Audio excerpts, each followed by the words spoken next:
Financial Freedom Show. My name is Rob Berger. Tonight is our live Q&A. Hopefully the comments through my Restream tool will work. We'll see. Last week I had some trouble.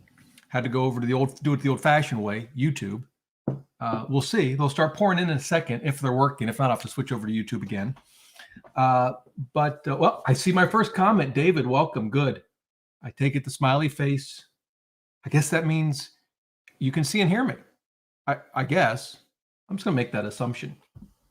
So that's good. So the comments in Restream are working. Great. Ethan, Conscience, see you all. Wonderful.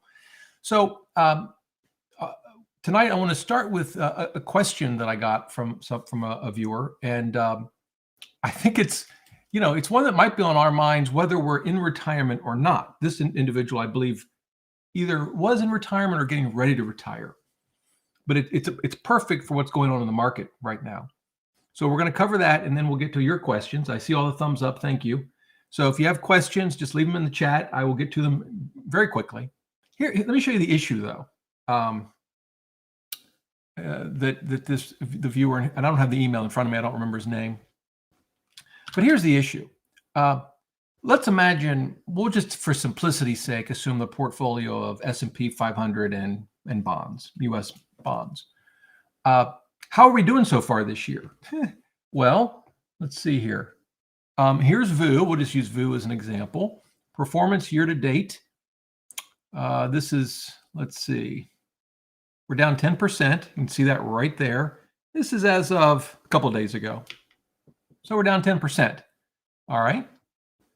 Now, if we go over to BND, remember bonds are supposed to save us, right? That's, when stocks are down, we've got bonds to fall back on. So when we go to BND, take a look, see? 8.88. Isn't that weird? Was the other one 999? This is 888. Anyway, one's down 10%, one's down 9%.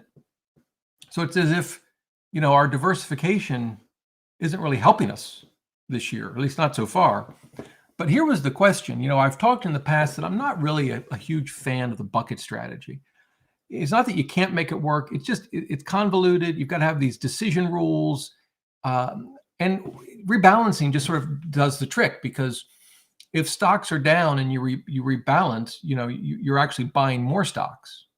With a bucket strategy, a lot of times, depending on the decision rules you implement to make the bucket strategy work, you may just take from cash.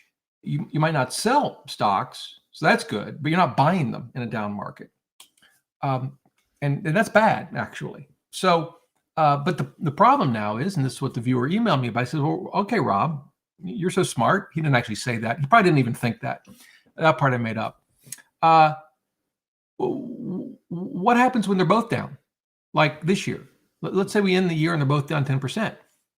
So now, just to take out my distribution for the year, if you're in retirement, I got to sell something.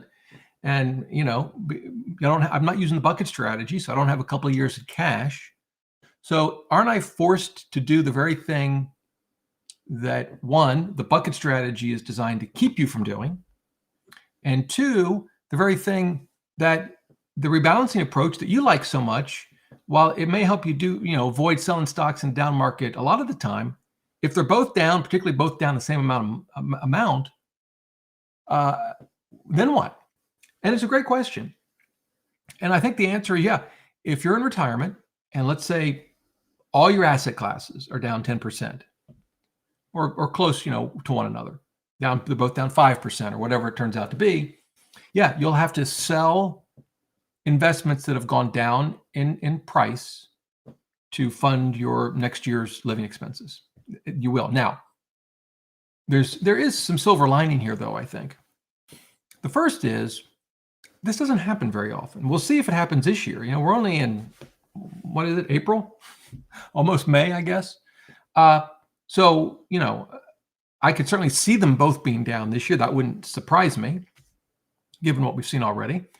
But that doesn't mean they will be. But let's assume they are. It doesn't happen very often. I actually went back and looked. I used data from Stern School of Business at New York University. I can actually show it to you. It's just a big, giant spreadsheet of stock returns. I'll show you real quick. Here it is, just a massive data. And this column right here, I'll make it, let me see if I can make it a little bigger. So this is, S&P, including dividends, the returns. And T-bill, I'm pretty sure, is the 10-year. And it goes from 1928 all the way to the present. And you can see if we just kind of slowly go down, I mean, some years, like here, the stocks are down, but bonds are up. Stocks are down, but bonds are up. Here, they're both down. Not 31. The middle one is the 3-month Treasury bill.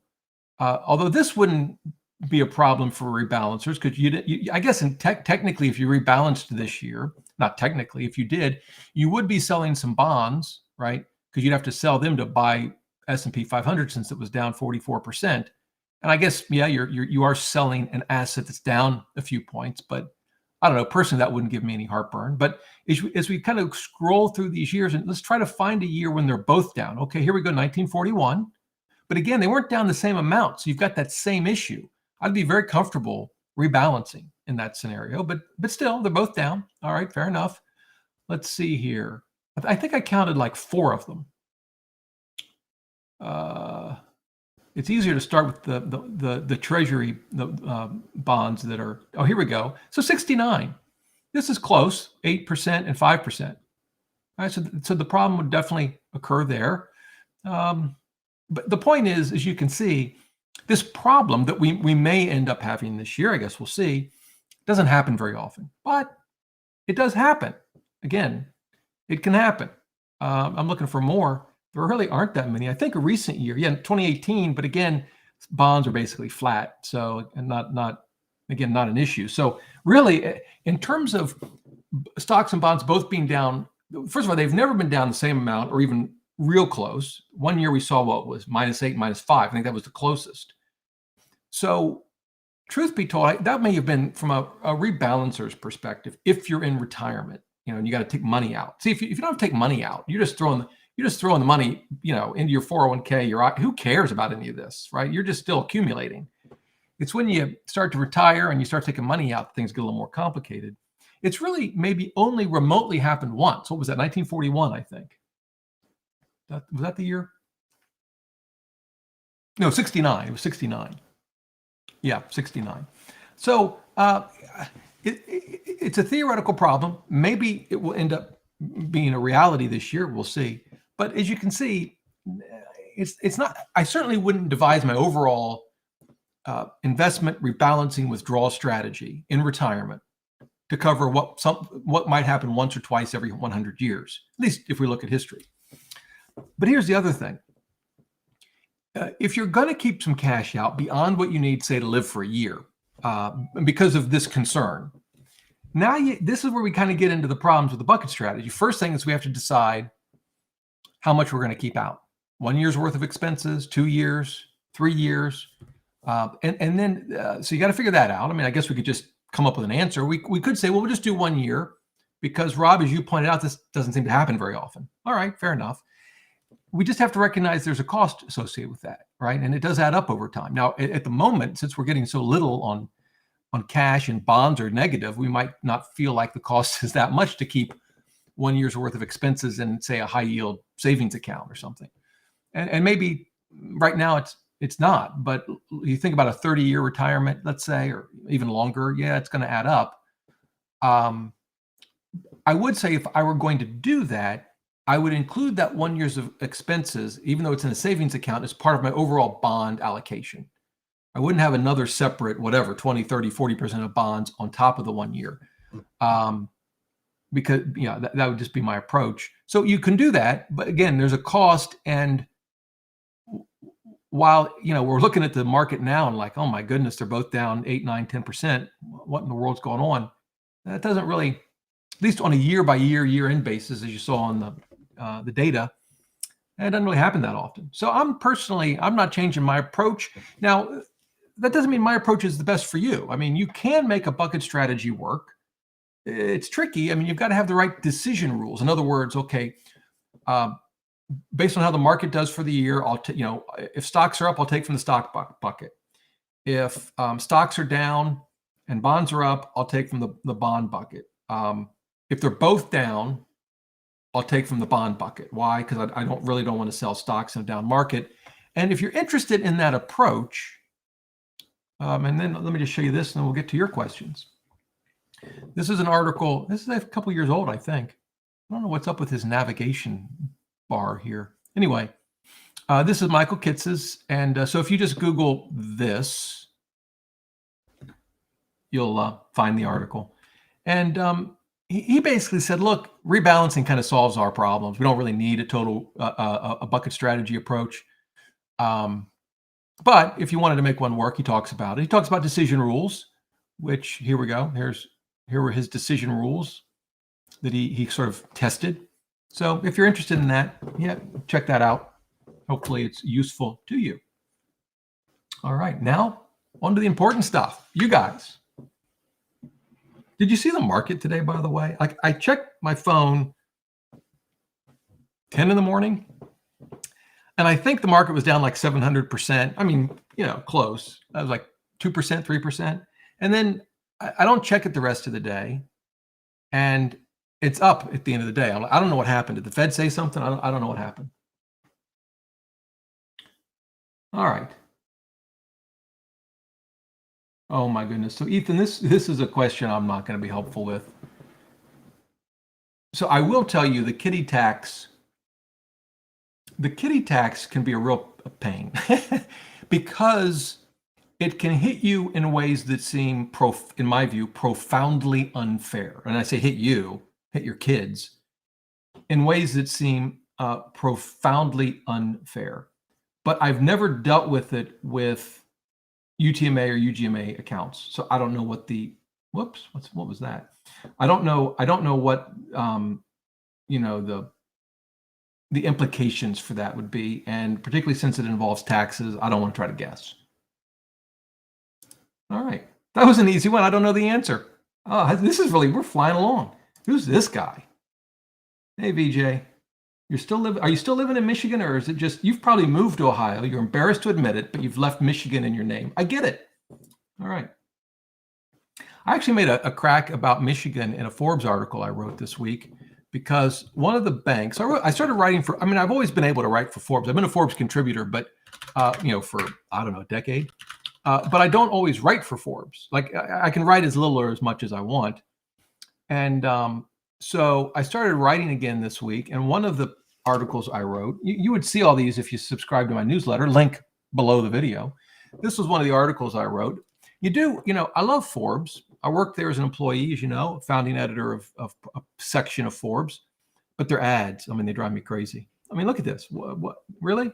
Anyway, I wrote this article about, okay, after IBonds, that's great, but that's 10 grand, maybe 15. Now what do you do with your cash? And I just walked through some options. Actually, SoFi checking is really good. If you have direct deposit with them, it's 1.25%. And it's for the checking and savings account. Anyway, there's one in here, I think it's North Point, that's in Michigan. Yeah. And they were paying 0.9 on I don't know if it was an MMA or a money market account. 0.9. It's pretty good. It's pretty strong, Michigan. Got to give you props for that. Okay.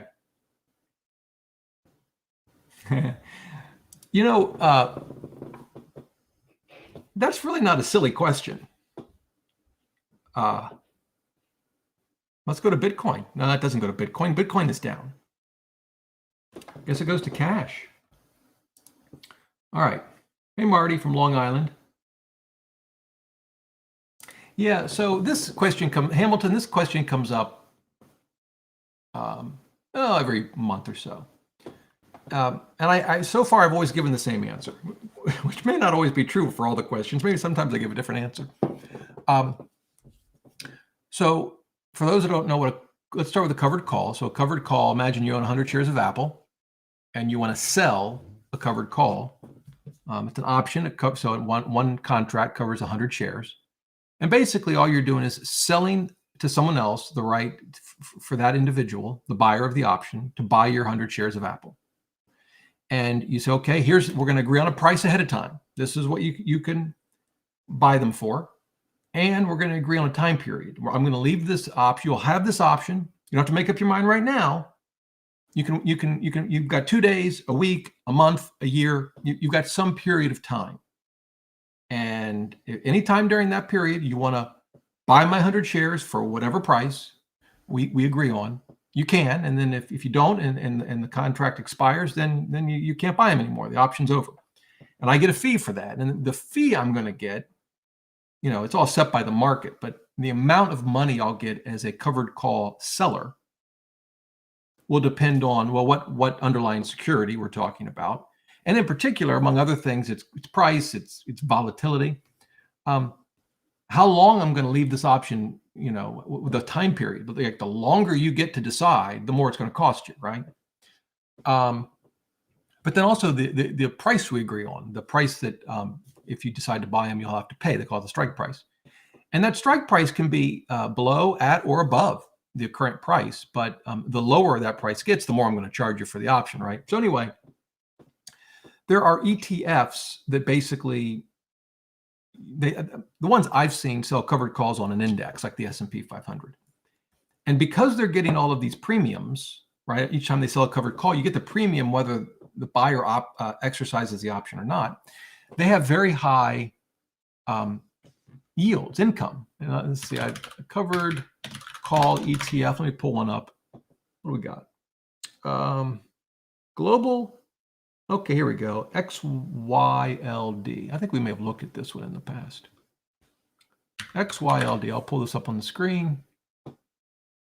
Is that correct?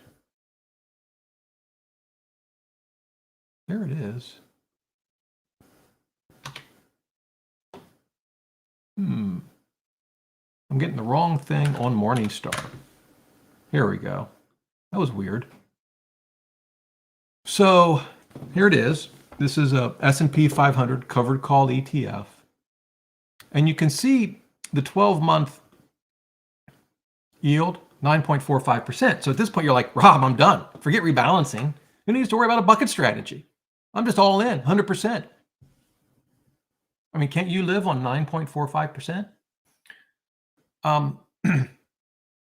The problem is that particularly when the market's going up, which most of the time it does, your total return will be well below what the S&P 500 returns, right? Because the fund's shares are getting called away as prices go up, right?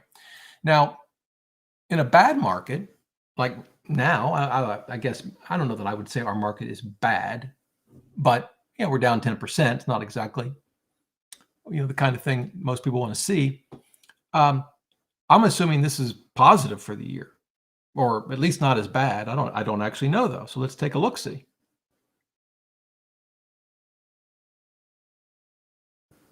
Yeah, it's not positive, but it's only down 76 basis points, right? Because if you think about a covered call, as prices go down, so you're selling a covered call, I'm going to guess they're selling them at the money, but as the price goes down, of course, no one's exercising that covered call if the strike price is, was up here when it was sold, and since then the price has gone down, right? No one would exercise the covered call. So, yeah, the fund is losing on the value of the S&P 500, just like any S&P 500 index. It's going down too, but unlike just a plain vanilla S&P 500 index fund, it's getting the premiums, right? But long term, I mean, I'll show you an example, and this is the problem with covered call ETFs. And you really have to be careful, I think in any situation, but certainly as a retiree, don't get enamored with the yield and think this is a deal. So if we look, let's see, if we go back here. So this fund hasn't been around long enough for a 10-year return, but it's 5 years, 826. See that right there?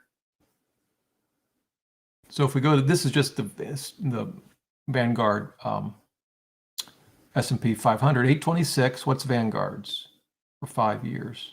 Well, it should be lower. No, it's not. Yeah, 1472, right? And this, just so you keep in mind, this 826 would include yield, right? I mean, they both would include its total return. So any dividends and so forth. So that's a huge difference.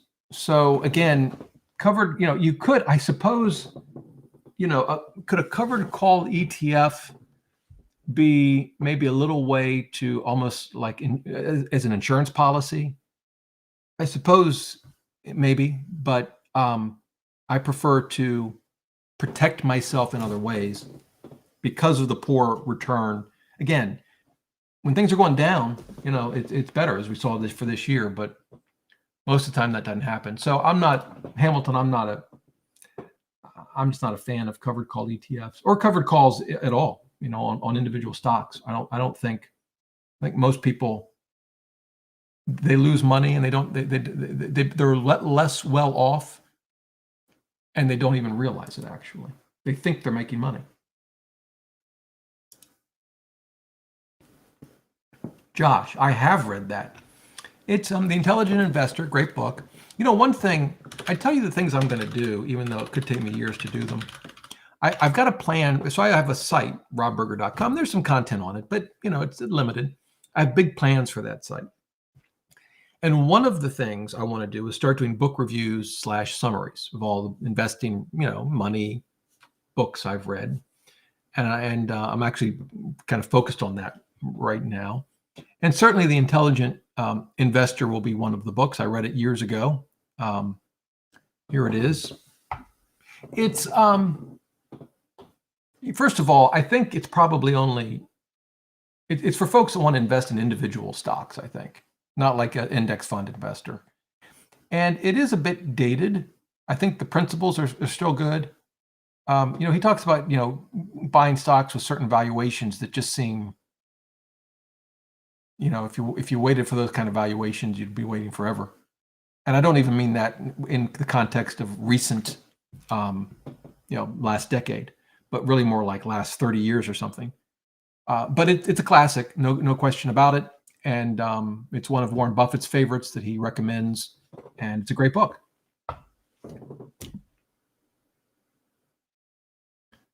All right, what do we got next? VJ. Yeah. I wonder who falls into these traps. Thanks, Fred. Yeah, I really don't understand Vanguard. I don't know if you guys, for those who haven't seen the video, it was last week. Vanguard partnered with American Express, basically, as I see it, as I understand it, to take it's kind of like a combination of their digital advisor, robo-advisor service, and their personal advisor service, combine them together and make them available to Amex clients or Amex, cardholders and whatnot. But you'd be much better off just going directly to Vanguard. I mean, the service is more expensive, and it has either, I think, from what I can tell, fewer features, or to get the same features, you need a higher dollar limit. So I really don't know what's going on at Vanguard. I cannot, maybe I'll learn more. Maybe there's more to it. If I do, I'll let you know. If you do, you'll let me know. Maybe I'm missing something. Certainly wouldn't be the first time. But I don't get what Vanguard is doing. This just seems, it's 50 basis points. That doesn't even do it for me, even though that's, expensive. It's certainly inexpensive compared to, your standard 1% of AUM or something.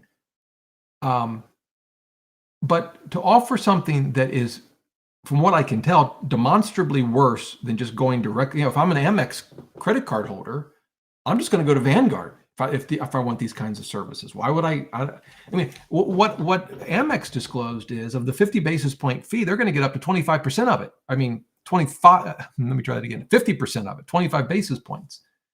So I don't understand it. It doesn't make, I just don't get it.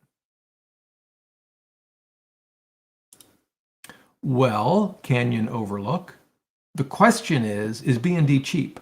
I would not describe bonds generally, or BND in particular, as cheap. They're certainly less expensive than they were at the start of the year. But if you look at the yields, let's look at the 10-year Treasury yield. 10-year, I could type Treasury yield. Is it 3? So it went down, I think. 293 to 2.818. Here it is. It was at 3%, so it's actually come down a bit, which of course helps bonds in terms of current. Your values go up when rates come down, but it's still pretty low. I mean, it's not historically there have been rates below 2%. We saw them, but even decades past. I know the start of think World War II, they were under 2%. But I wouldn't call this cheap. No, bonds are still expensive in my view. Now, I still own B&D or the equivalent, just because I'm not changing my investments, not because I think it's cheap. I don't think there's there really ain't much cheap right now.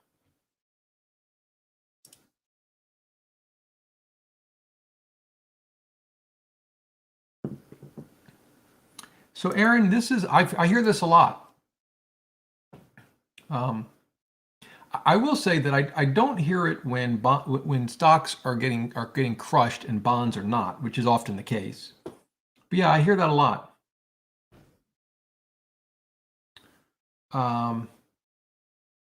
Let's see.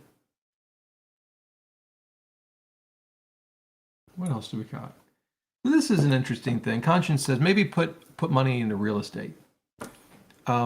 I've owned investment properties in the past. I don't own any now. I bought HUD foreclosures. We fixed them up and it did very well. So years ago. I have started to look at real estate crowdfunding.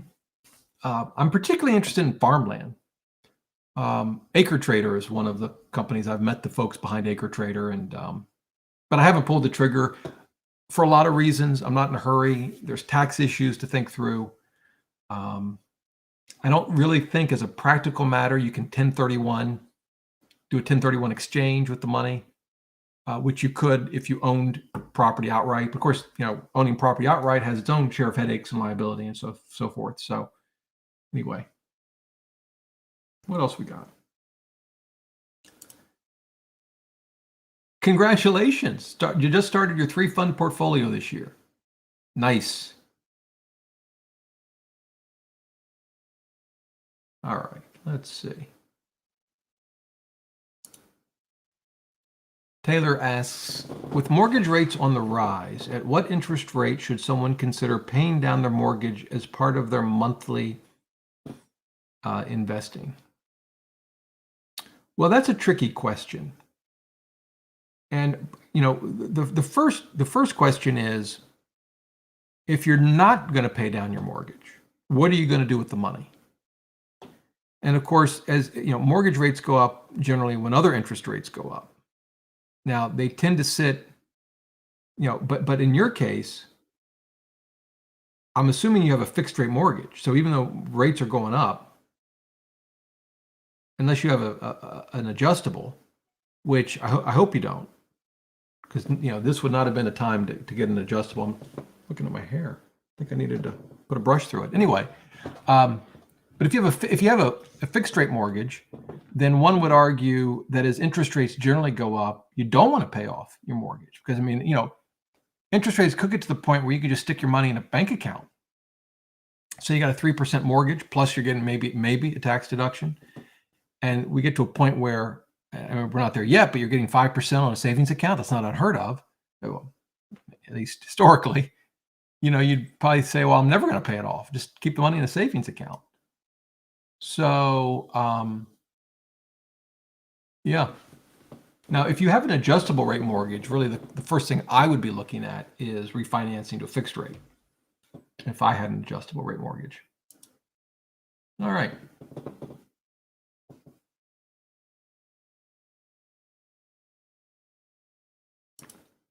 Kenny, I take a similar approach.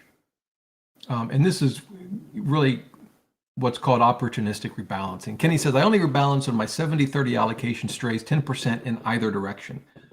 Further, I also feel robo-advisors rebalance their funds much too frequently.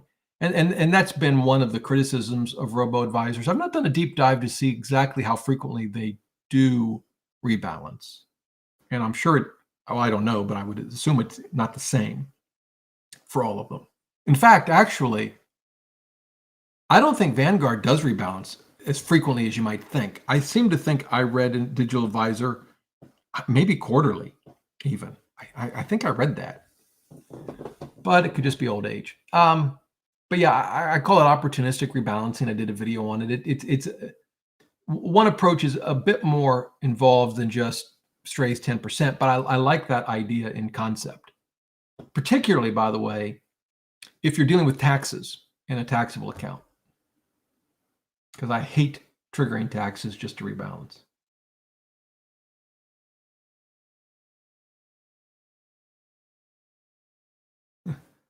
Marty, I'm not sure what you mean by this. Well, I kind of do. It says, was researching total U.S. stock ETFs, VGI, ITOT, and SCHB.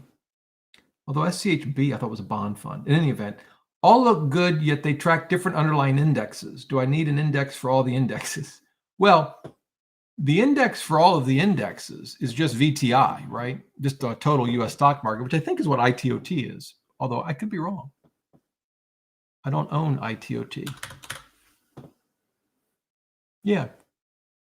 Core S&P total U.S. stock market. So that's going to cover everything, right? Just like VTI, at least I assume.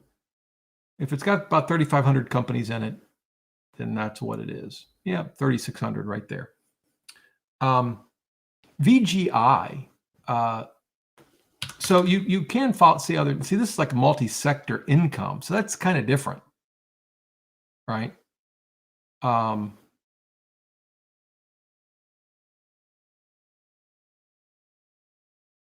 It's fixed income, right? So it's that and ITOT are totally different. This is a bond fund, right? And I thought SCHB was too. Let's look. I could be wrong. No, it's a bond fund. So totally different there.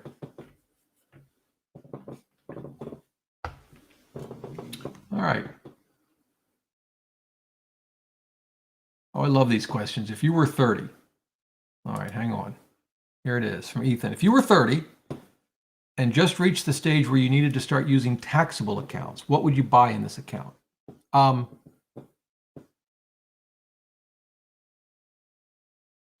It would just be VTI and VXUS. I'd keep bonds for my traditional retirement accounts. That's what I would buy. Now, at a point, I started buying some individual stocks as well. That certainly wouldn't be was not my first move. I mean, I had been investing for 20 years before I bought my first individual stock. And most of them have worked out well. I did buy Blockbuster. Just being honest. Fortunately, I didn't buy a lot of it. I thought it was a turnaround. I don't know. But yeah, that's what I would do. It doesn't have to be Vanguard, it could be Fidelity, but total U.S. stock market, and I would have a total international stock market. Mike, welcome from Texas. Thanks for joining. All right. This is an interesting question from Have Fun. How much is a reasonable amount of money to allocate per person in a family planning to retire early? I mean, doesn't that depend entirely on the kind of lifestyle you want to live? I mean, unless you're talking maybe just allocate, per person for like bare necessities. But even then, one person's bare necessities is another person's luxury.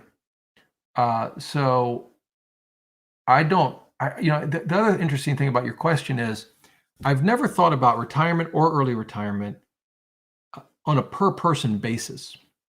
I mean, I get it. The more people that you have to support, right? Or the more people that have to be supported by your savings, adds up. But I just I've never really thought of it that way. Instead, what I've looked at is, okay, well, what are our expenses? Which again will be influenced in part by, is it just, one person, a couple? Do you have kids in the house, or are you supporting others? So it'll be influenced by that. But what is it you need?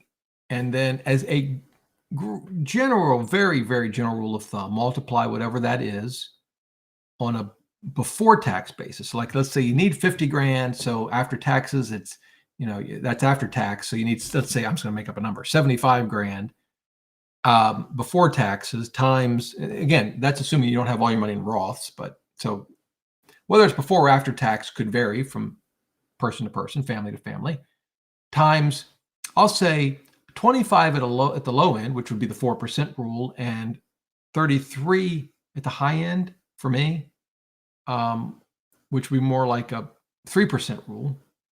And I would go that route if I was retired, like in this case, retiring early, but I don't know what that means for you. That can mean 60. For others, it means 38. So big difference.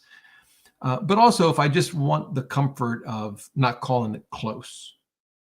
That's roughly how I would think about it. Yeah. Well, so Kenyon says, why not just keep 1 year in an IBond in case you need it 1 year? Well, it depends what your 1 year of expenses looks like. If it's 100 grand, it's going to take you a while to get 100 grand into IBonds. If it's 20 grand and you and your spouse can each put 10 in, you're done. But yeah, I mean, but the other thing I'll say is the bigger question is how do you factor in whatever you have in IBonds? How do you factor that into your overall asset allocation? So if you're just a total return rebalance every year, it's just part of your bond allocation. It just happens to be through Treasury Direct in the form of an IBond. Could just as well, be in BND or SCHB or what was the other one? VGI? I can't remember. Anyway. Or if it's truly, no, we're going to keep it separate for a 1 year sort of, in case of emergency, break here kind of deal. I'd still, like I said, factor it into my bond allocation. But yeah, I mean, I like IBonds. At least right now I do. I think I can explain. This is Josh. Can you explain the difference between a bank CD and a brokered CD? I think I can. So, of course, a bank CD is what most people think of as a certificate of deposit. You go to your bank, you can put money in. It's for a set term. You can't take money out little by little like a checking or savings account. You can terminate it early, but if you do, you take it all out. It's all or nothing. And depending on the terms of the CD, you might get a penalty, right?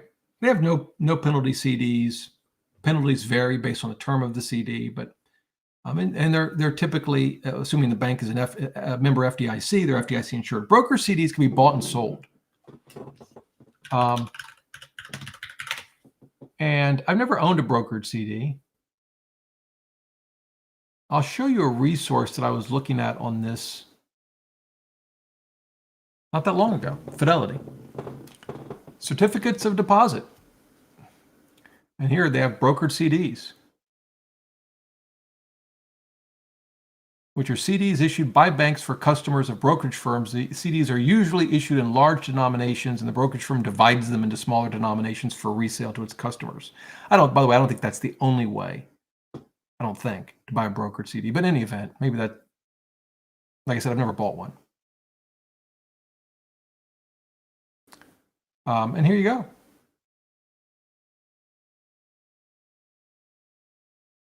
A lot of people will use brokered CDs like where you want higher FDIC insurance limits, which you can get a lot of different ways.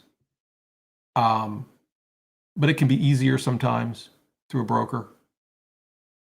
So this page on Fidelity will tell you more than I could.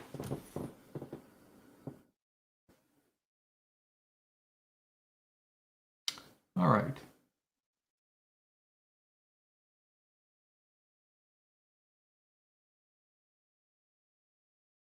So Frank from Virginia says, the subject of this video highlights the reason federal retirees should use the G Fund as their cash bucket. G Fund never loses. Is that true? I didn't know that it never lost money.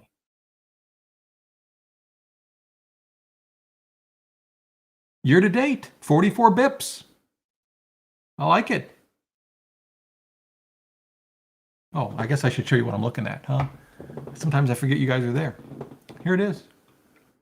Year to date. Although this has got to be like a T-bill fund, right?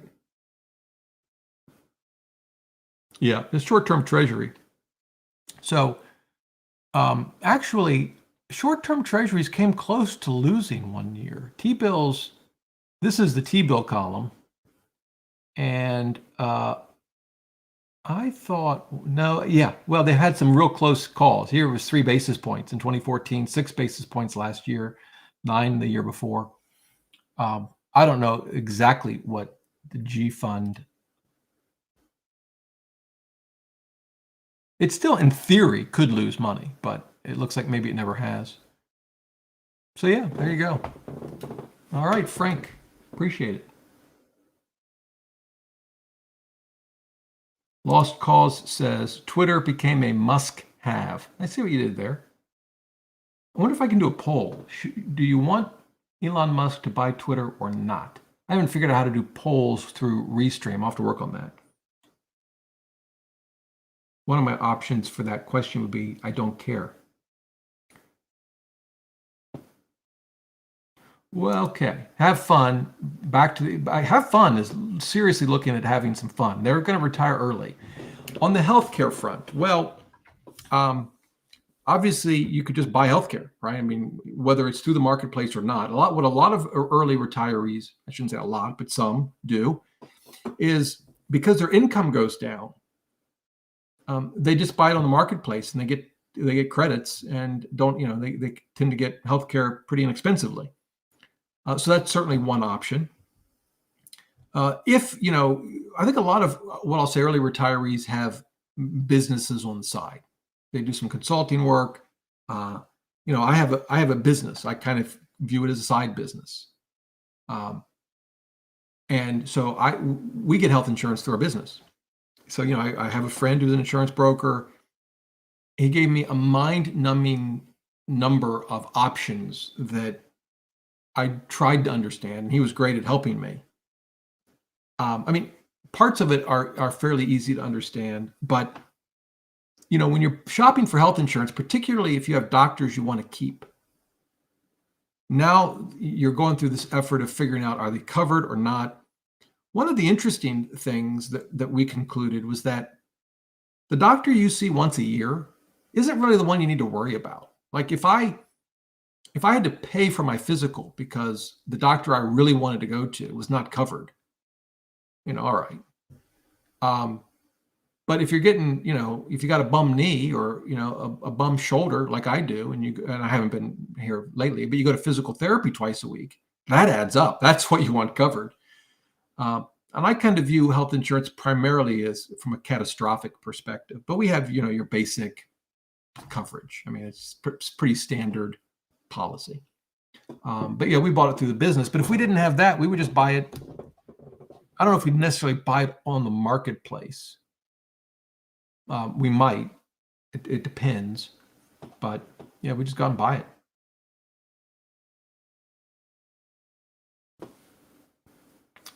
All right. From Jason, for a 3-fund ETF portfolio, is there an online brokerage firm you prefer? Self-managed brokerage account. Would you use VXUS, VTI, and BND? So I absolutely would use those three personally. Again, they're not the only options. Like I said, Fidelity's got options. There's a lot of the days of Vanguard owning the low-cost index fund business are over. Done. There are plenty of good options, but that's what you got to pick something, right? I would pick VXU, VTI, and BND. VX, just for everyone, so we're on the same page, VXUS is an international index fund. VTI, total U.S. market index ETF. These are all ETFs, and BND is a total U.S. bond fund. If I were in a IRA, so a retirement account, I'd probably use M1 Finance. And the reason is there's a couple of things that make M1 Finance easy. When you make a deposit, so you're going to add $500, it will take so you can create what they call a pie, and you own those three funds in it. They'll take your 500, and rather than dividing them according to your initial percentages, so let's say you've said, okay, I want 60% in VTI, 30% in VXUS, 10% in bonds. Well, when you put that 500 in 6 months from now, the actual allocation of these three ETFs in your account will have changed as markets have gone up and down. So it will take your 500 and allocate it among the three funds in a way to try to get you either back to or as close as it can to your original allocation. And it's just one transaction. It's just, you transfer money into the account and you're done. With a Fidelity, a Vanguard, Schwab, an Interactive Broker, as far as I know, unless they have features I'm not aware of, you actually have to make 3 separate buy transactions. Now, it's not hard, but you're calculating how much of each and the share price, and you're making these transactions. With M1 Finance, you just throw it in. The other thing it has is you can rebalance by just clicking a button. The thing about, I might still use it on a taxable account, but I wouldn't be so quick to rebalance by clicking the button because of taxes. If you didn't want M1 Finance and you wanted more of a traditional broker, I like Schwab. I like Fidelity. I like Vanguard is fine for very simple scenarios, but I probably wouldn't be top of my list. I'm actually talking with, so I get calls from, or not calls, emails from potential advertisers all the time. Some of the stuff is hilarious. It's like clothing. I don't know. I'm like, have you watched the channel? Unless it's Untuck It, don't want to hear from you. Anyway, Interactive Brokers, I'm going to talk to them. I've never used Interactive Brokers, but I've heard good things about them. All right.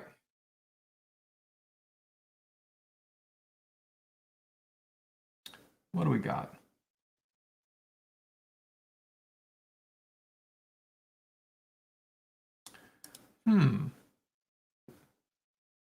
From Anuj, I guess. Anuj? I don't know how to pronounce the name. Gupta. So many people keep putting money every month in the market, especially the S&P 500. Does that make them inflated in comparison to bond as investment? It can, in theory, I suppose, as more capital flows to equities versus bonds. Certainly, if there are more buyers than sellers in the S&P 500, it's going to go up in price, right? But that's actually not what's happening now, right? I mean, the price is coming down, as we've seen. Now, not today. It was up. What was it up today? It's like 1%, wasn't it? Oh, no. 0.57%. And it's often the case that when the S&P 500 does well, maybe treasury, they're not highly correlated typically, meaning they don't move in lockstep. Now, this year, as we've seen, kind of everything's going down. I don't know if that answers your question, but that's my reaction. Oh, this is not nice. Bisbo says, Ohio is flat. So you've obviously never been to Eastern Ohio. But whatever. Ohio is flat, dry, boring farmland. Michigan is hilly and beautiful with lakes everywhere. Michigan is a lovely state. I will give you that. But clearly, you've not been across the entire Buckeye State.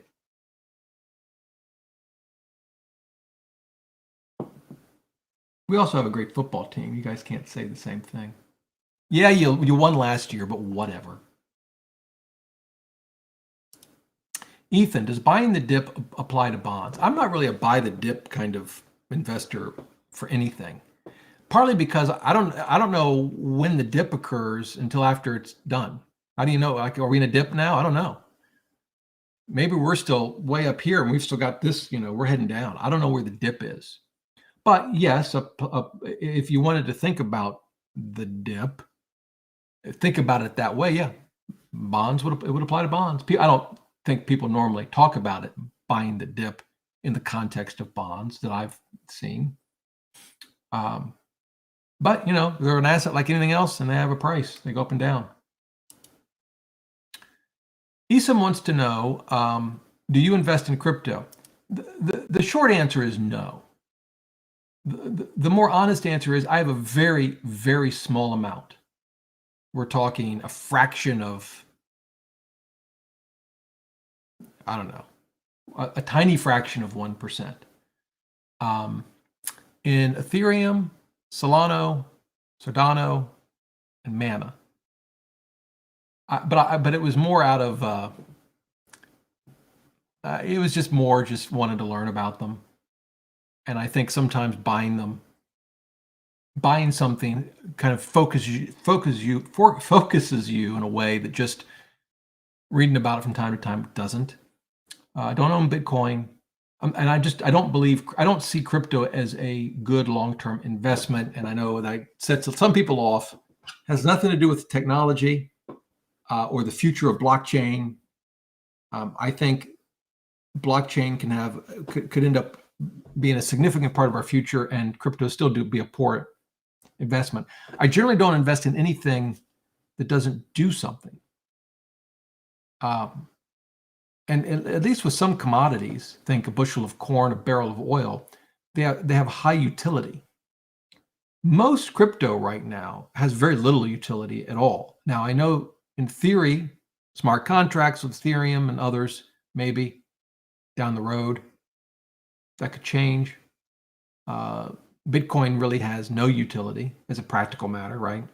I mean, I understand in theory it could be a medium of exchange, but it's just not the case. People talk about it as digital gold, but if you're an investor in Bitcoin, boy, you sure hope not, right? Because if you looked at the history of gold, it's not a really good investment at all. Yeah.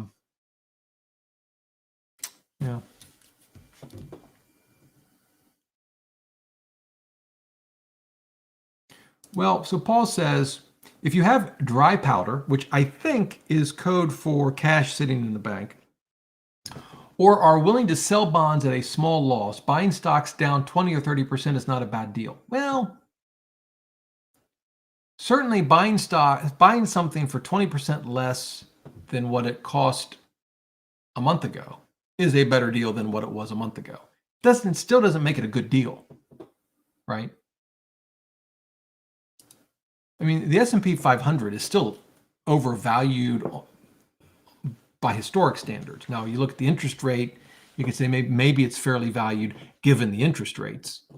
And if we look at, I'm not a huge Shiller PE, CAPE, cyclically adjusted PE kind of this. I don't, some people like swear by this. I don't know, but here it is. It's come down a bit, obviously, but we're still at a second all-time high, only outdone once by the tech bubble. So I'm not, at least by this measure, I'm still not sure I'd call it a screaming deal at this point, right? No.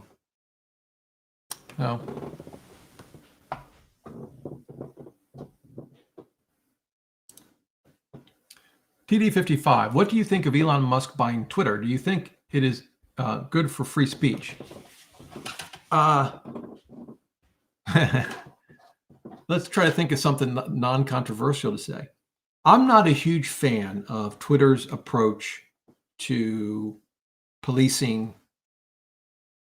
the speech on their platform. On the other hand, I can't imagine how difficult that is, because you have to have some standards, I would think, right? You got to have some standards. But I think, and it's tricky, as a company.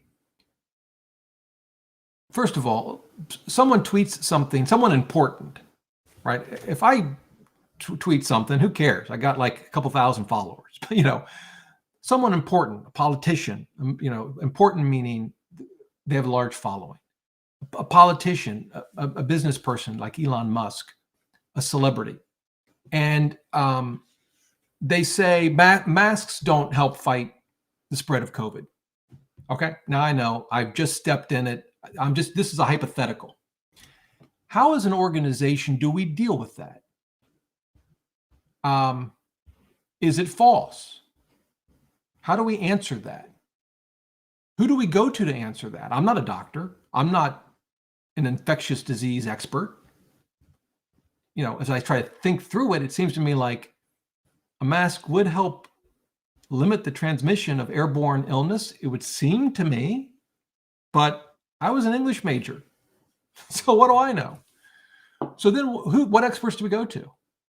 And what if we get different answers? What if the answers change over time? What if it's different for different variants? I don't know how we figure this out. But the answer can't be, well, then we'll just say anything goes. Anything can happen on Twitter. From a business perspective, I'm talking about now. If I owned it, that would not be my policy. I don't know what my policy would be, but it wouldn't be, you can do or say anything you want on Twitter. Certainly you wouldn't want to promote speech that incites violence, as an example. I wouldn't want that. But when you start getting into calling balls and strikes on the truth, that's dicey. Now, it's not a First Amendment issue, at least not at the moment, right? Because Twitter's not the government, right? First Amendment protects us from government action that unlawfully limits speech, among other things, right? But it's like, when my kids might cry that I violated the First Amendment or the Constitution because of restrictions I placed on them when they were 9. Yeah, it doesn't apply. Sorry. But it's a very, very tricky thing. I tend to favor letting people say what they want. I mean, but within some kind of boundary of some kind. But it's tricky business. And I personally, I won't get into specifics, and it's not, I'm not even thinking about COVID, even though I use that as an example. I'm personally not a fan of, I think Twitter has gotten it wrong a lot, my opinion. Some people may think they've gotten it right. Whew, did I lose everybody? Everyone's turned out now. I think it's tricky.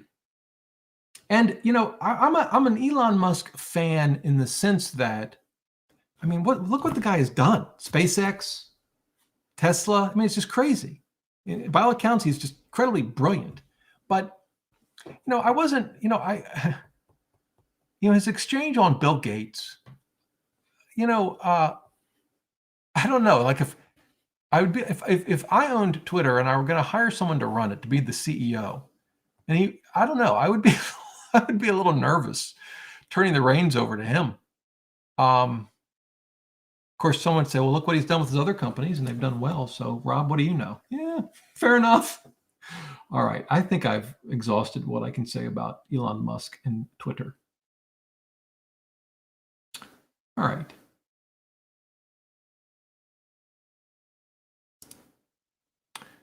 Do you buy real estate if everything is down? Cash will lose 8% buying power to inflation. Well, long term, some could say real estate would be a good inflation hedge, because the real estate itself will go up by roughly the rate of inflation long term. Plus, if if it's a rental and you're getting cash flow, I think real estate can be a good option. I'm not out buying it right now, but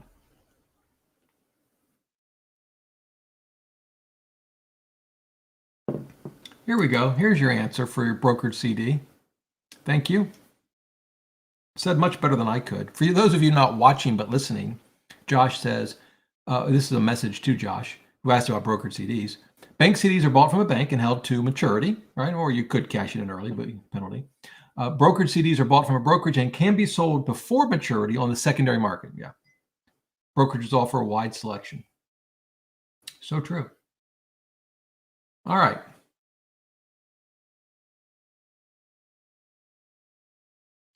Josh wants to know, what investments would you recommend and what ratios in a taxable brokerage account if this is an account you currently rely on for maybe a third of your living expenses? Well, the first question I would consider if I were in this situation is, how much of this account do I need to spend each year?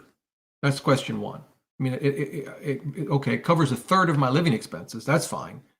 But what does that mean? Am I using 2% of this account based on its current value? 20%, right?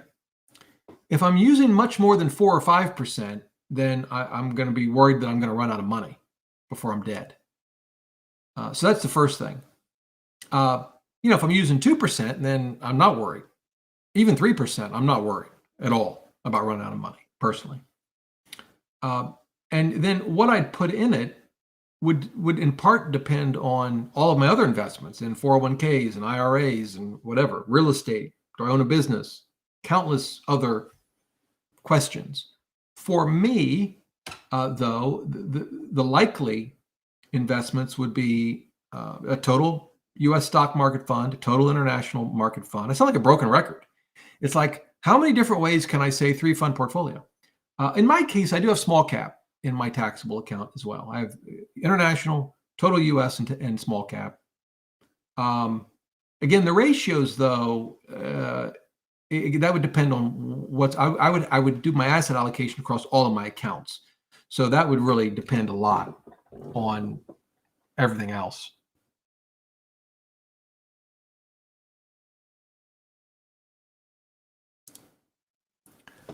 Bisbo, what do you think of SoFi stock right now? So I've not analyzed SoFi stock.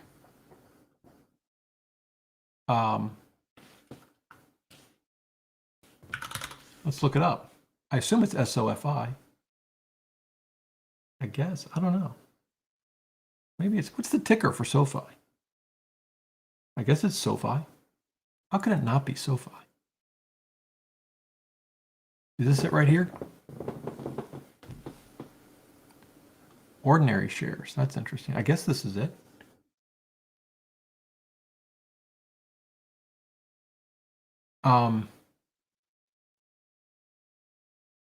I have not looked at anything. It's I started to call it a bank. It's a bank basically, right? What I wanted to see was the evaluation. See, when you're on Morningstar, depending on whether you're looking at a stock, a mutual fund, or an ETF, you get different data points and different menu items. When did it go public? Hang on.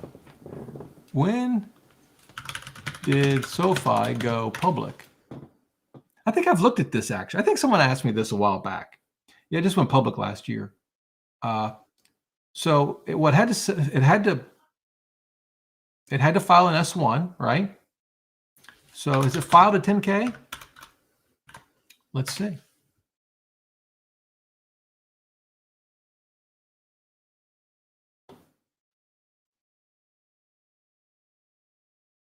So let me show you what I'm doing.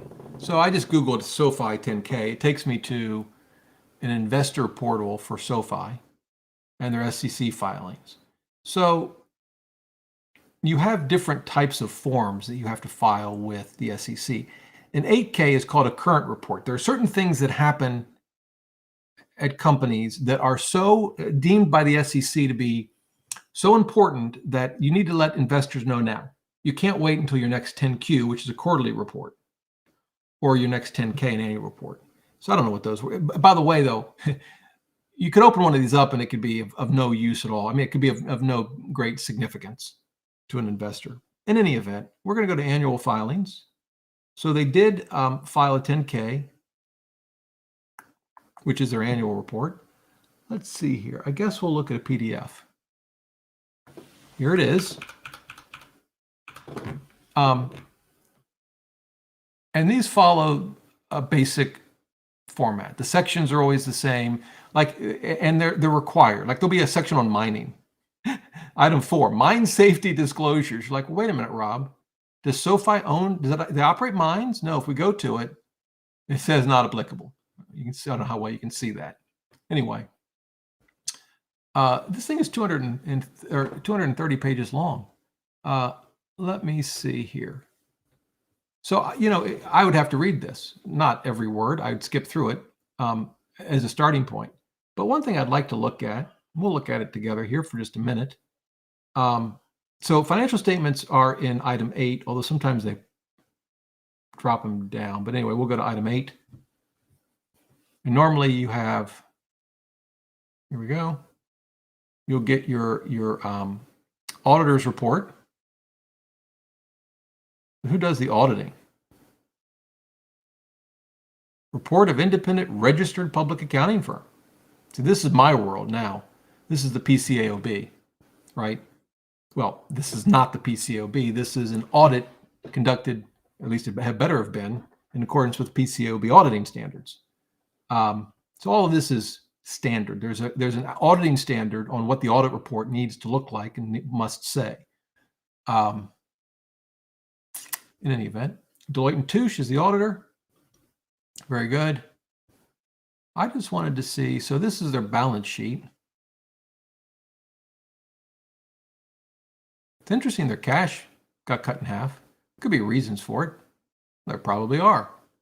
I just want to see what their income statement look like. So their interest income from loans has gone down significantly. So if I were looking at this, question 1 would be why? What's going on here, right? See, it was 570 million, and then 330, now 337.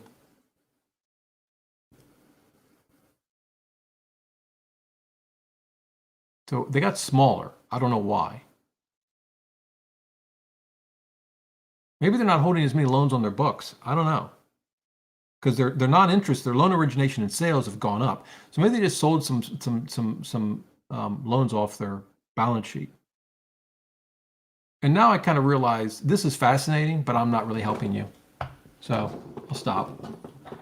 I don't have an opinion on SoFi stock.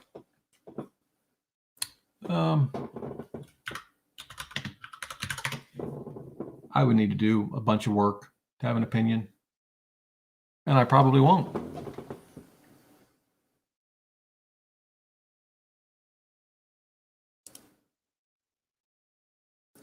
Culty, how do I get out of speaking at a funeral? I'm nervous. Well, one would be to simply decline to speak or face your fear. Is it a friend, a loved one? You know, someone that meant something to you? And I've never spoken at a funeral, but the one thing you can do is over prepare. You'll still be nervous, and again, it can be emotional, but over prepare. And I would have everything written. I wouldn't read it if you can avoid it. But even having the notes in front of you can be a comfort. Yeah.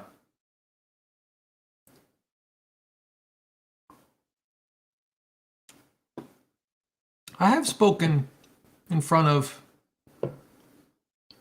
hundreds of people, maybe 500, certainly 200-300. It's nervous. It's nerve-wracking. Although I enjoy it. Once I get going, I'm fired up. Okay.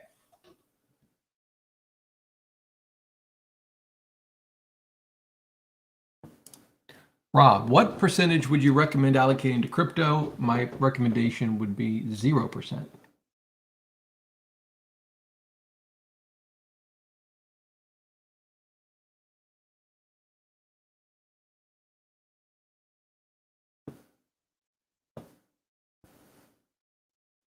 Here's an interesting question from Tim. On bonds, treasuries have more of a negative correlation with stocks compared to TIPS and BND, which includes treasuries, but includes securitized assets as well as corporate bonds. So are you better off skewing towards traditional treasuries? Well, that's certainly an argument. And I certainly don't think if you went all treasuries that would be at all a bad approach. But I personally like a little more diversified bond portfolio. But, you know, I think it's kind of hard to go wrong there. Yeah. It's really what you can stick to. The thing to keep in mind is that, you know, corporate bonds are going to be more correlated towards the stock market than treasuries, right? And that's in part because even investment grade has some credit risk, the risk of default, and treasuries are assumed not to have any. TIPS, I don't know what the TIPS correlation is to the stock market. They obviously don't have credit risk. TIPS correlation with equities.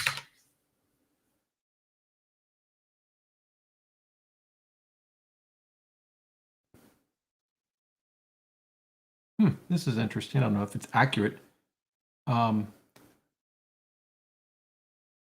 Nuveen, this is a report that I literally just pulled up. I'll have to read this in more detail. But I think it just said,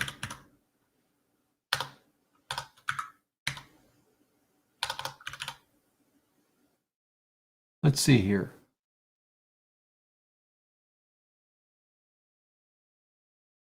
Yeah, the TIPS returns are definitely not perfectly correlated to inflation.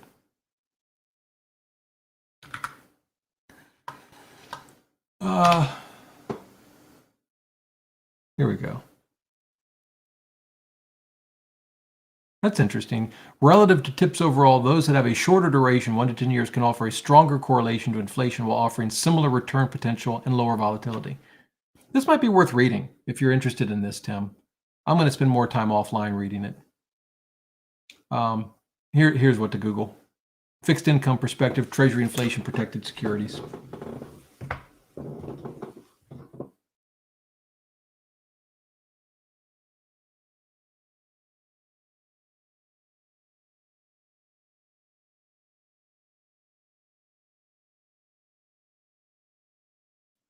Fabiano, welcome. Glad you're here. You guys, I see you guys not arguing, but back and forth on covered calls versus just an S&P 500. Here's an important question from Ethan. I've kind of gotten stuck. The question is, what president are you on? I'm still reading Andrew Jackson. The problem is, I'm reading Meacham, I think his name is. Oh, here it is. Yeah, John, hang on. Oh, here we go. So apparently, in the Jackson administration, there was a lot of not infighting, but a lot of drama among the high society in Washington, D.C., particularly the spouses of certain cabinet members. And I'm guessing this has pretty, significance to later years in his administration that have not become apparent yet in the book. But like I've read the first, 100 pages, and it feels like a soap opera right now. I'm waiting for interesting stuff to happen. Yeah, but I'm kind of stuck there. Van Buren is the next one, and his is thin. That'll be quick. All right. VJ wants to know, when am I starting book reviews on YouTube Live? Well, that's an interesting question. I don't know if I guess it could be YouTube Live. We could do a YouTube Live book club. I would be open to that, but don't hold me to when. It would be this year. I got to get this. I've got to do some things on my site to get it set up, and then actually reread a book and try to come up with something smart to say about it. But yeah, I would do a live Q&A. Like, we could talk ahead of time which book. That'd be fun. I wish you guys could talk, though. It's like I'm doing all the talking. Well, you might be yelling at your screen when I say something stupid, so that maybe you guys are talking just as much as I am. But it gets exhausting.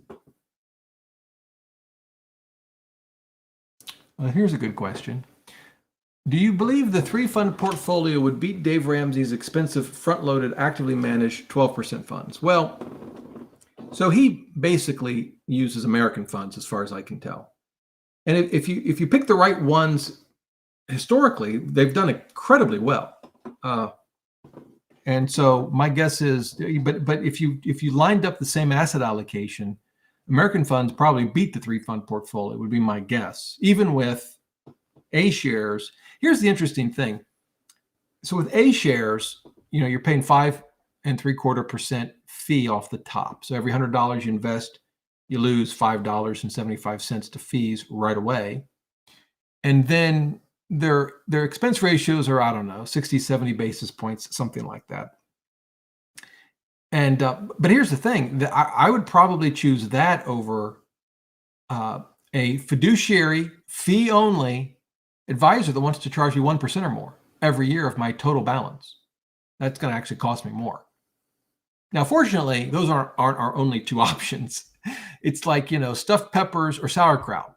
Yeah, fortunately, we've got other things to choose from. But going forward, I would pick the 3-fund portfolio. I don't know what Dave, the whole Dave and 12% thing. I don't get it. Anyway, VJ, I will announce the book in advance. One that I've wanted to read is The Psychology of Money. Maybe we'll make that one the first one. I've heard it's really good, and I bought it. Here it is.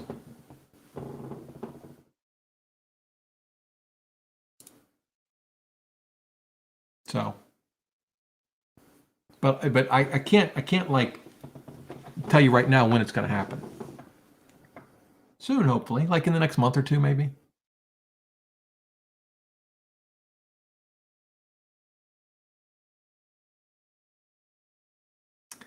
Red Robin.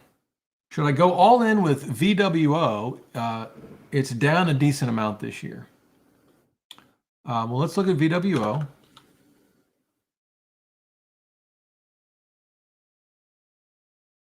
So this is emerging market. I own the mutual fund version of this. So the first problem is if you're looking at this just from it's been down, so I want to buy it. Just because it's been down doesn't mean it's not going to go down more. Now, its PE is probably significantly lower. It's got to be much lower than the S&P 500. Yeah, it's an 11. But that doesn't, we can't take from that, it's got to go up anytime soon. And there have been, there's a lot of, obviously, the situation with Russia. China, has cracked down on companies, and that's been an issue. We've got inflation that's becoming a problem. You could have countries that are borrowing in not in their own dollars, which can create currency issues. We saw that in the late 90s. But I like this fund. But I don't know that I would necessarily go all in with a windfall. I would figure out my overall asset allocation, my overall plan, which might include some amount in emerging markets, whether through this fund or many other ways. And I certainly would have no problem putting the portion of the lump sum that went to emerging markets to work right away. How's that for an answer?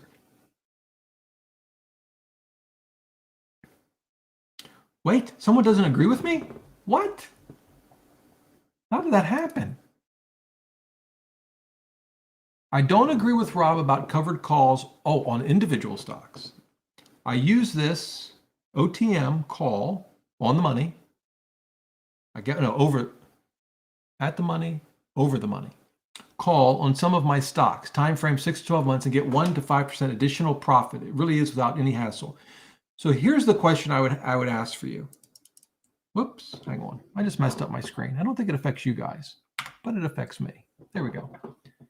Have you ever had your shares called away? Or have you ever had to close the contract at a loss? And if either of those, and if you've been selling covered calls for any length of time, the answer has to be yes to those. I mean, it's got to be. And then the question is, have you calculated your true gains and losses? Because what happens on a covered call, let's say you set it at, I don't know, 10% of the current price, and you think, okay, my worst case is I get the premium and I get 10% above the current price. So that ain't a bad deal. But if the stock jumps up 20%, let's just say, shares get called away, you've lost some money, right? Because the premium is not going to be enough to make up for that 10% above the strike price. And what I found for folks that I know that invested in covered calls, I always ask someone this, okay, do you track to a penny or close enough, your winners and your losers and how much you lost, and, would you have been better off if you just invested in that whatever underlying stock and not sold any covered calls? Now, maybe you do, and maybe it's worked out for you, and that's great. That would be my question, if that question made any sense. All right.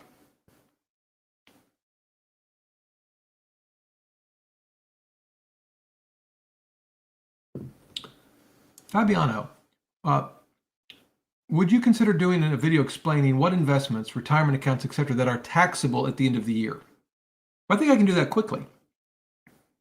Retirement accounts, 401ks, IRAs, assuming you've not taken anything out of them, there's no taxes, no tax consequences.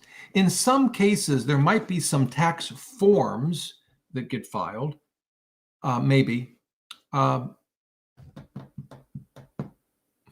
Yeah, possibly. But there's no taxes. There's no tax consequences of owning a 401k, a 403b, the TSP, same thing. An IRA, a Roth IRA, you haven't taken anything out. There's no taxes. where the taxes come in on our brokerage account, and what you'll pay will any dividends or interest you received, and you'll get a 1090, I guess it's a 1099 or 1098. You'll get a tax form. That's the technical term from your broker that says these are the dividends and these are the interest you got. And then, of course, if you sell anything, there would be tax consequences for that in a brokerage account, gains or losses. I mean, that at a high level. Maybe I could do a video that, I don't know, walks through more of that. I'm sure I've missed something. So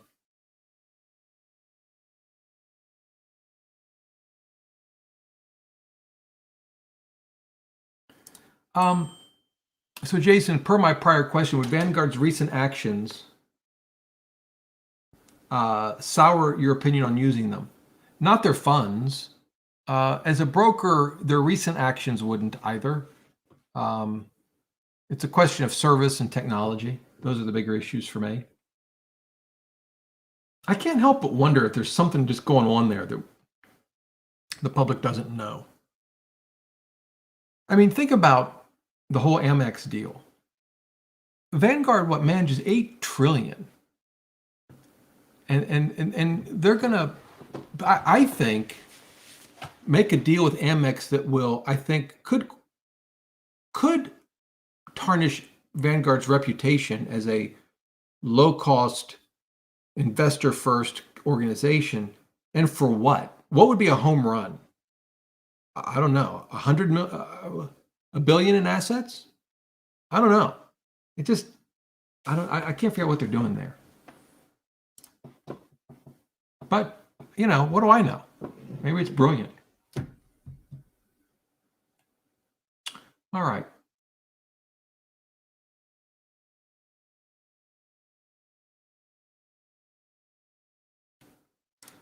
Here we go. Steve, if I want to change advisors, for instance, from Fidelity to Vanguard, can I do that without causing a taxable event? Generally speaking, you can transfer assets from one broker to another in kind. So they don't sell them. They just say, okay, here's your shares of VTI. They're at Fidelity. Now they're at Vanguard. We just moved them over. There can be, particularly if you're dealing in mutual funds, there can be some mutual funds that a broker won't be able to hold for some reason. And you would just have to find that out. But yet, I've moved assets in kind many times. So not a problem.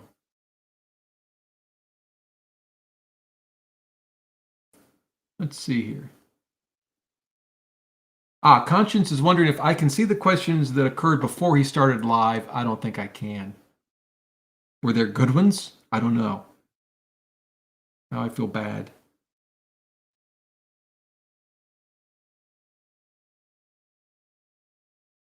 Yeah, that's one thing I need to work on.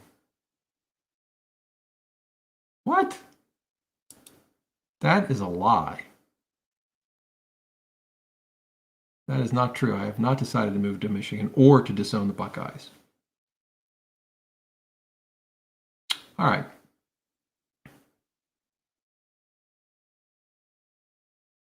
Thanks for hitting the like button. A lot of you see, if I were like a serious YouTuber, I'd be saying, make sure you give the thumbs up and a like and ring the bell. I don't know. I don't do that, but I do appreciate all the likes.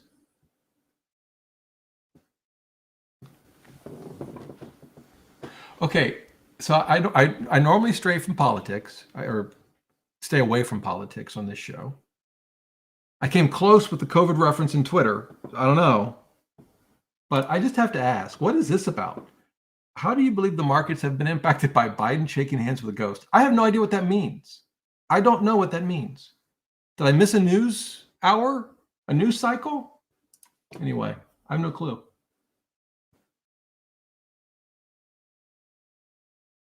Oh, here we go. Conscience says, I have a taxable account with ITOT, but keep finding myself trying to time the market. Okay, that's a problem. How tax efficient is FSKAX? I see. So is it the fact that it's an ETF and you see the price change throughout the trading day? Well, we can look at the Fidelity fund. I think that's a Fidelity fund. Is that their total market? Yes, it is. My recollection is that is fairly tax efficient. But so I put it into Morningstar. I go to performance. And then I go to distributions. And I'll move this above the comment. So the blue would be capital gains, right? Short term and long term, which is what you kind of want to avoid. The green, the income, you can't avoid, right? That's just dividends, right? You can't, for a stock fund anyway. So they haven't had any capital gains distributions since 2019. So overall, I would call this a tax efficient fund. Whether though there'll be future capital gains distributions in future years, there's no way to know. But even those were relatively small, right? So, hey, there you go.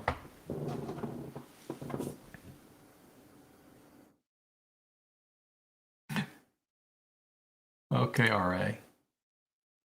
HSA, transferred HSA to Fidelity, looking to grow it. I think fat is a tick.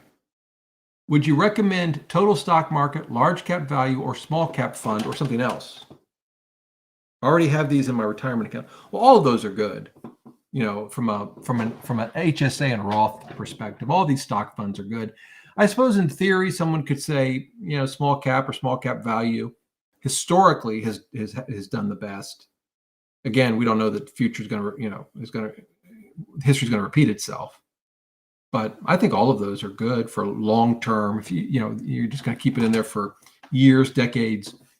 I have the Schwab. I basically have a large cap value fund. That's what I have. Again, not that that's right for everyone. I have the Schwab dividend fund. Some people say it's a dividend fund. No, it's not. It's a value fund. See, it's all in your perspective. Okay.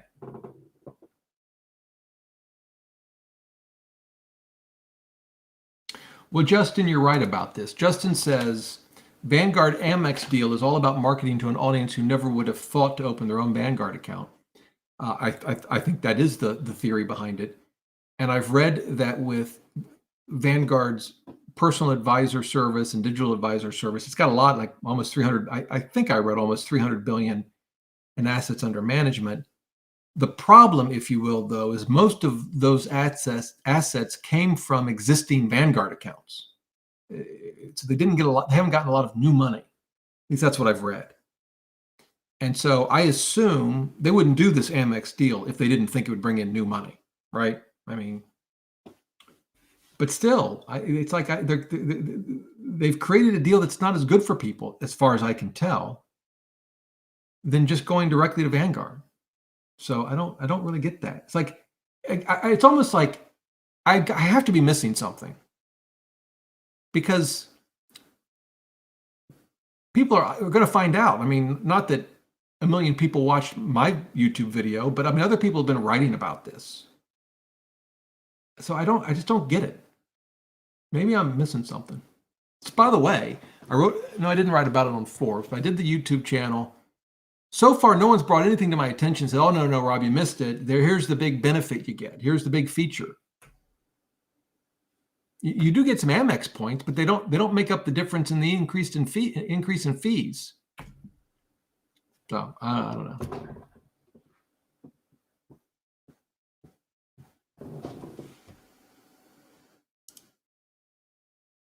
Frank says, I heard I can deposit $60,000 into my Roth IRA now. Is that true? Well, if we're talking about a contribution, I don't believe it is. I've never heard of that.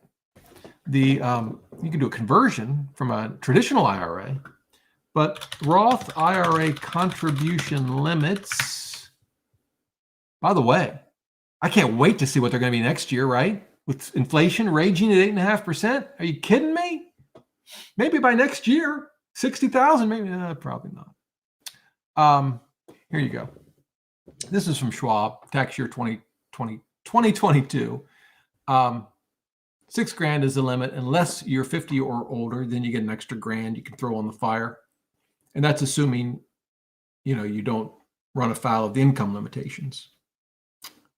So maybe that was just a typo. Maybe it was supposed to be 6K rather than 60K. in your question. And if so, no worries.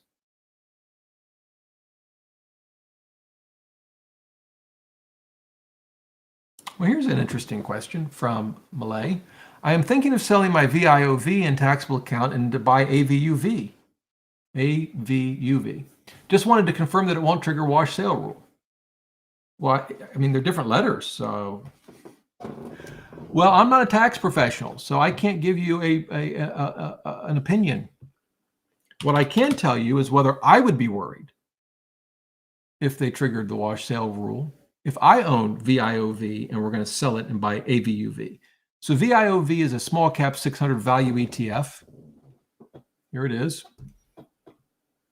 And the other one, which we've looked at, but I don't remember what it is. So you could dive into which index these track. But another way to look at it, just to keep things quick and brief here maybe, is to look at the portfolios. So for VIOV, the portfolio, again, I would, if I were really doing this, I would confirm it with the fund itself, not just Morningstar. Well, one thing we can look at before we even get to that. Yeah, you can already see differences in just the overall market valuation and size. They're different, but you could come down and look at the equity holdings. This has 463. This one has 646. You could look at the top. I mean, these are just different funds. I mean, I understand they cover the same asset class, but subject to doing a little more work, looking at the fund sites themselves, I personally would not have a problem. I personally would sell one and buy the other without worrying about wash sale. But you can always talk to your tax advisor to confirm if you want to. I'm not a tax professional. I don't play one on TV or on YouTube. It's 8:32. We don't have time for one more, but I'll do one more if I can find one that's interesting. Any questions not about money? You know what's interesting to me? I know this is sort of a retirement investing show, but like I don't get any questions about budgeting or credit scores or I don't know, building a business. Anyway.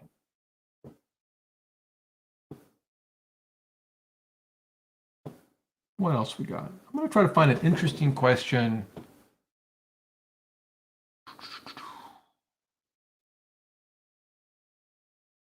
Gus, I am going to do this video on the blue book, the blue binder. Get hit by a beer truck?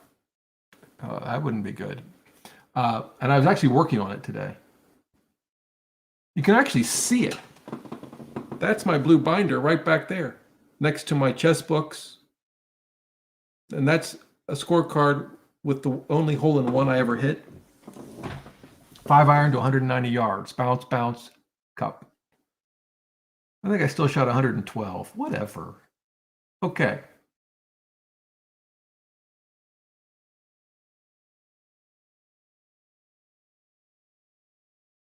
I'm going to go to the bottom. Maybe you guys are asking questions at the end here.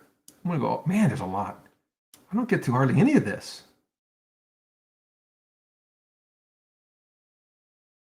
See the stuffed peppers question. I'm not sure what that's about.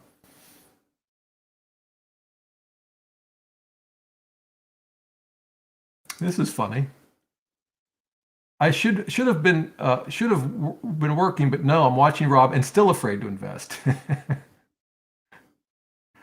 Okay.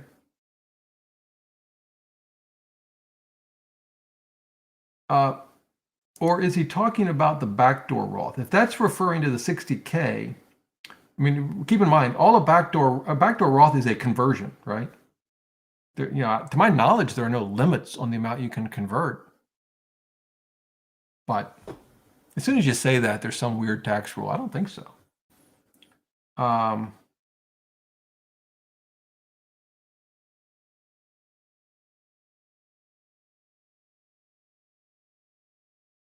I played a rated chess game on Friday. Had a great game and then blew it and ended up with a draw. Not fun. All right.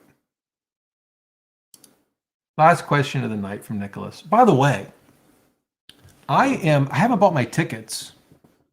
I'm not going to the Buff. I'd love to, but I just can't. But I'll tell you what I am going to. In October. I got to buy the tickets or they're going to be sold out. The Bogleheads Conference. I am going to that. Right here it is. It's in Chicago near the airport. October 12th to the 14th. So I need to buy my ticket. I am going to that. And the first time, I mean, I'm a Boglehead, but I've never actually been. But a lot of people that I know, Rick Ferry's going to be there. Mike Piper's going to be there. Mike's of Oblivious Investor, great blog. I haven't seen Mike in years. Okay, what do you think about booting Buffett out? Yeah, it's silly, actually. I mean, I understand this idea from a governance perspective that you want the CEO to be different than the chairman. But it's just a gimmick to actually try to apply that philosophy to Berkshire and Warren Buffett, given who he is, his history, his integrity. It's the kind of gamesmanship that's just, I think, silly. It's just silly. So that's not going to happen. The bigger question, I think, is when's he going to retire? And one of the other questions I have, and I don't, did they do this last year? I don't think so. Has Todd Combs ever been on stage with them? I don't think so. I would think maybe he was for a little bit. I can't remember, but I would think you'd want to start maybe working him in. I mean, he'll refer questions to some of the folks, and I know he's referred questions to different managers of different businesses that Berkshire owns in the past. I don't know if Todd Combs has actually been on stage with Charlie and Warren. Maybe that's not even for the whole time. Maybe we'll see. I don't know. But that's the more interesting question to me is when is he going to retire? It's funny how every now and again you'll hear people say, oh, he's old, he's past his prime. They were saying that during the tech bubble, and then they all shut up. Let's see here. Let's pull up Berkshire. Then I really do have to go. So we saw the S&P 500 is down 10% this year. Oh, you know what? We can, what's its year to date? BRK year to date performance.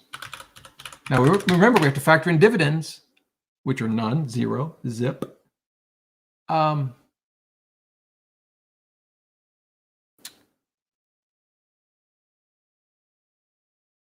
It's unreal. You think this would be an easy thing just to grab real quick, but no. Year to date, it's up.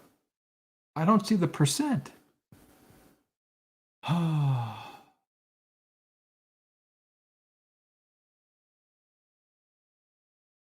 Bear with me.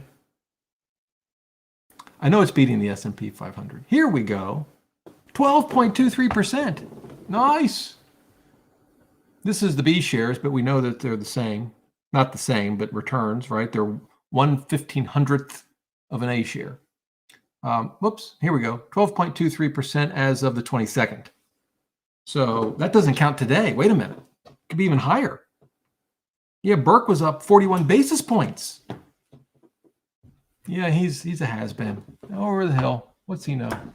All right, gang. I wish I could get to all your questions, but I don't think that's ever going to happen. But I appreciate you joining, and you make it a lot of fun. And Lord willing, the creek don't rise. I will be back next Monday, 7 p.m. And so have a great week. And until next time, remember, the best thing money can buy is financial. Wait a minute. I got to get that comment down.